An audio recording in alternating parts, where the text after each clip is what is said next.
একতরফাভাবে যদি দুঃখের কথা বলি তাহলে কিন্তু ভালো লাগে না। তো হ্যালো ভিউয়ার্স, আসসালামু আলাইকুম। আমি নীলা আপনাদের সবাইকে ওয়েলকাম করছি নতুন আরেকটা ব্লগ ভিডিওতে। আর আজকের ব্লগ ভিডিওটা এই যে আমরা রেডি হয়ে বেরিয়ে পড়েছি।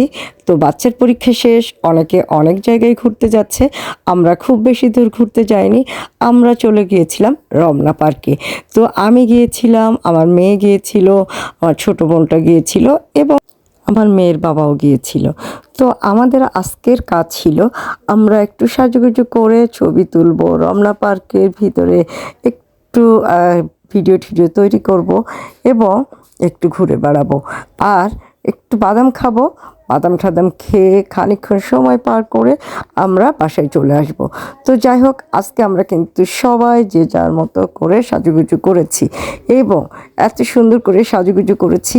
আর সুন্দর একটা হাতের কাজের শাড়ি আমি পরেছি। শাড়িটা হচ্ছে ব্ল্যাক কালারের একটা শাড়ি, মাল্টি কালারের সুতা দিয়ে কাজ করা। এবং এই সুন্দর শাড়িটা আপনি পেয়ে যাবেন অদ্রি ফ্যাশন অ্যান্ড লাইফস্টাইলের পেজে। এই যে অদ্রি ফ্যাশন অ্যান্ড লাইফস্টাইলের পেজের নতুন মডেল বা মেন মডেল বলতে পারেন অদ্রি বুড়ি। তো অদ্রি বুড়িও বললো, মা আমিও একটা শাড়ি পরবো। তো আমি ওকে একটা হাতের কাজে সিম্পল শাড়ি বের করে দিলাম এবং সিম্পলভাবে ওকে একটু রেডি করে দিলাম। তো ও একটু সুন্দর করে ছবি টবি উঠিয়ে নিল, একটু ভিডিও করলো। আর আজকে ও মেনলি, আমি আগেও কয়েকবার এখানে গিয়েছি ভিডিও করার জন্য, ছবি উঠানোর জন্য। তো ও আমাকে বলেছিল, মা পরীক্ষা শেষ হয়ে গেলে আমাকেও একদিন ছবি উঠানোর জন্য শাড়ি পরিয়ে দিও এবং আমাকেও নিয়ে যেও।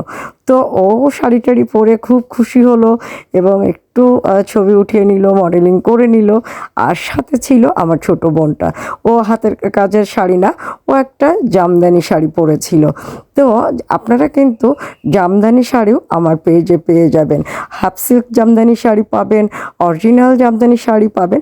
তবে সেম শাড়িটা নেই, এটার অনেকগুলো কালার আমার কাছে আছে। বেগুনি কালার, তারপরে হচ্ছে আপনার নীল কালার, কালো কালার, তো অনেক সুন্দর খয়েরি কালার, সুন্দর কিছু শাড়ি কিন্তু আপনারা আমার পেজে পেয়ে যাবেন। তো এরকম সুন্দর সুন্দর শাড়ি পরবেন।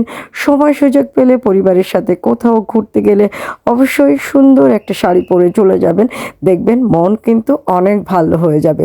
আমি কিন্তু শুধু শাড়ি পরে সাজুগুজু করে ছবি উঠাই না, বাসার কাজকামও করি, অফিসের কাজকামও করি। সব কাজটাই, যখন যে কাজটা করি তখন সেটার ভিতরে পরিপূর্ণ ভালো লাগাটা, পুরোপুরি ভালোবাসাটা ঢেলে দিয়েই কাজ করি। আর এটাই হচ্ছে আমার একমাত্র হ্যাবিট। তবে রিসেন্টলি সেই হ্যাবিটে একটু পরিবর্তন এসেছে, এলোমেলো হয়ে যায় অনেক কিছুই, মনোযোগ দিয়ে বা শক্তি দিয়ে সব কিছুই করতে পারি না। তবে যতটুকু পারি বা যখন যে কাজটা করি সর্বোচ্চটুকু দিয়েই করার চেষ্টা করি।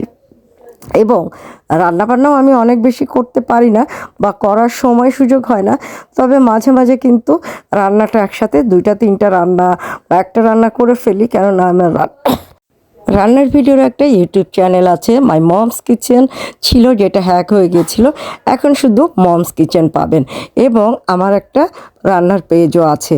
তো সেটার জন্য আমি ভিডিওগুলো তৈরি করি আর মাঝে মাঝে এগুলোকেই একটু আমার পেজও মাঝে মাঝে আপলোড করি। তো সুন্দর কিছু রান্নাও করি, সুন্দর কিছু শাড়িও পরি, সব কাজই করি। তো বুঝতেই পারছেন, আজকে এই পর্যন্ত। আপনারা সবাই ভালো থাকবেন, সুস্থ থাকবেন, আমার পেজের সাথে থাকবেন।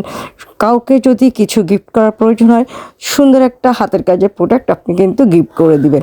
তো আল্লাহ হাফিজ, আসসালামু আলাইকুম।